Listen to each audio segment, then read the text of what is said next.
Imagine, if you will, the grotesque scene of a solitary monkey in the wild, its fur matted and torn away in jagged patches, revealing soft, agonized skin beneath. What should have been a natural barrier against the elements has become a gateway to a nightmare. A ravenous swarm of insects has settled deep into the flesh, turning an innocent creature into a living petri dish of infestation.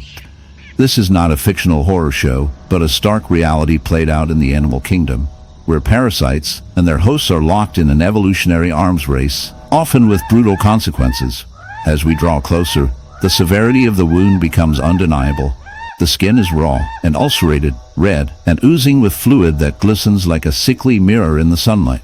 Each movement causes fresh blood and pus to seep out, enticing more insects, fleas, ticks, botflies, and other bloodthirsty pests. Tiny maggots writhe beneath the surface, feasting on necrotic tissue, turning the sight into a macabre banquet. The monkey, inescapably trapped in this cycle of torment, scratches frantically, trying to rid itself of these ceaseless attackers, only succeeding in further damaging its delicate layers of skin. The pain is unimaginable, yet this animal endures, a testament to the brutal realities of life in the wild where suffering and survival intertwine so intimately. Insect infestation, scientifically known as meiosis when maggots are involved, is a complex and multifaceted phenomenon. It can result from a variety of factors: open wounds, poor grooming, environmental conditions favorable to insects, and even the monkey's social isolation, which means lost opportunities for mutual grooming, a key defense mechanism in many primate species. The parasites exploit these vulnerabilities, laying eggs that hatch into larvae designed to burrow into skin and flesh, while some species contribute to natural ecosystem processes by decomposing. In the vast, untamed wilderness, where the sun casts long shadows over the rolling plains, a solitary bison roams, its massive frame a testament to the resilience of nature. But this is no ordinary bison. It bears a gruesome wound, a gaping hole in its side, a horrific reminder of a wasp nest that has taken root in its flesh. As we draw closer, the sight is both shocking and fascinating.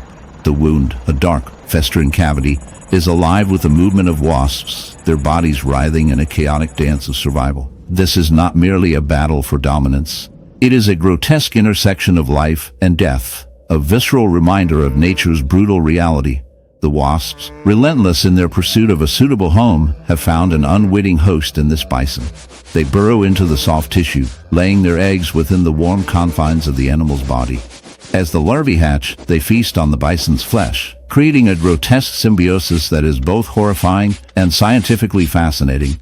The bison, in its struggle to survive, becomes a living incubator for these voracious predators. The wound, once a mere puncture, has transformed into a thriving ecosystem of wasp larvae, each one a tiny monster, devouring its host from the inside out. This infestation is not just a tale of horror. It is a stark reminder of the delicate balance of nature. The bison, a symbol of strength and endurance, is now a victim of its own environment. The wasps, driven by instinct, are merely fulfilling their role in the grand tapestry of life. Yet, as we observe this dark spectacle, we cannot help but reflect on the role of humans in this intricate web. Our encroachment on natural habitats, our disruption of ecosystems, has come in the vast, shimmering expanse of the ocean, where sunlight dances on the waves and life thrives in myriad forms. A dark and unsettling story unfolds beneath the surface. Meet Luna, a dolphin whose graceful movements once captivated onlookers. But now, she bears the scars of a horrific battle. Her sleek body, once a symbol of beauty and agility, is marred by a grotesque wound, a gaping hole that reveals the grim reality of a muscle infestation. As we dive deeper into Luna's plight, prepare yourself for a journey that intertwines the marvels of nature with the chilling consequences of its darker side. Luna's wound is not merely a surface injury. It is a gateway to a world of horror that few have witnessed. The muscles, small yet insidious, have taken hold of her flesh, burrowing into her skin and creating a festering mass that threatens her very existence. These bivalve mollusks, often seen clinging to rocks and piers, have found a new host in Luna, exploiting her vulnerability. The infestation is a gruesome spectacle. As the muscles multiply, their hard shells cutting into her soft tissue, causing pain and suffering that is unimaginable. Each day, Luna's body becomes a battleground, a stark reminder of the relentless struggle for survival in the wild. Mussel infestations in marine mammals are not as uncommon as one might think. These creatures, often overlooked in the grand tapestry of ocean life, can wreak havoc when they latch onto a host. The process begins innocently enough. Larvae, microscopic and drifting in the water, seek a suitable surface to attach themselves. For Luna, that surface was her own skin. Once anchored, the mussels grow rapidly, feeding on the nutrients in the host body, leading to a cascade of health issues. The wound becomes a festering site of infection, attracting other opportunities. In the shadowed depths of the wild savanna, beneath the blazing sun and whispering trees, there lies a grim spectacle, one that would chill even the steeliest observer. Here, a colossal elephant, once a giant of serene power, bears upon its wrinkled hide a grotesque and festering wound, not carved by a predator, but by the brutal command of countless tiny assailants.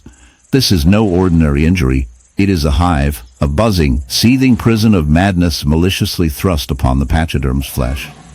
The horrifying wound is riddled with the labyrinthine architecture of a bee colony, bursting with an infestation that has turned this noble beast into a living, breathing hellscape. The hive's creation is a dark tale of natural opportunism and relentless pestilence. African honeybees, their stingers glistening with venom, have made their home in the open wound, exploiting an injury either self-inflicted or initiated by other environmental factors.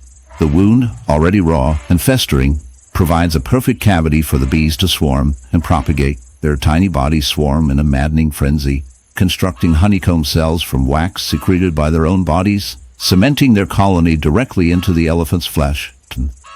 The hive's waxy hexagons are slick with glistening honey, attracting more bees and creating a cycle of continuous invasion and damage. This gruesome amalgamation of animal and insect serves as a paradoxical ecosystem, a ghastly intersection of survival and suffering. As you peer closer, a sickening tapestry unfolds. The elephant's hide, thick and rugged, is punctured and ragged where the bees have insinuated themselves beneath the surface. The wound oozes a foul mixture of pus and blood, a mingled testament to the endless conflict between large mammal and tiny insect. The buzzing is relentless, an undercurrent of ceaseless, unnerving sound that emanates from the hive's dripping walls. Inside, the queen bee reigns with cold efficiency, commanding thousands of workers dedicated to expanding their colony, nurturing larvae, and fiercely defending the realm. Their venom, delivered through countless stings, causes swelling so extreme that the elephant's skin around the hive becomes grotesquely distorted, inflamed into bulges and festering abscesses. The infestation is more than a mere physical assault, Lieutenant. It disrupts the elephant's ability to function normally. The pain is excruciating, evident in the slow, labored movements of the animal. The infected area is hypersensitive, trembling under even the slightest touch of wind or brush. Surrounding muscles tighten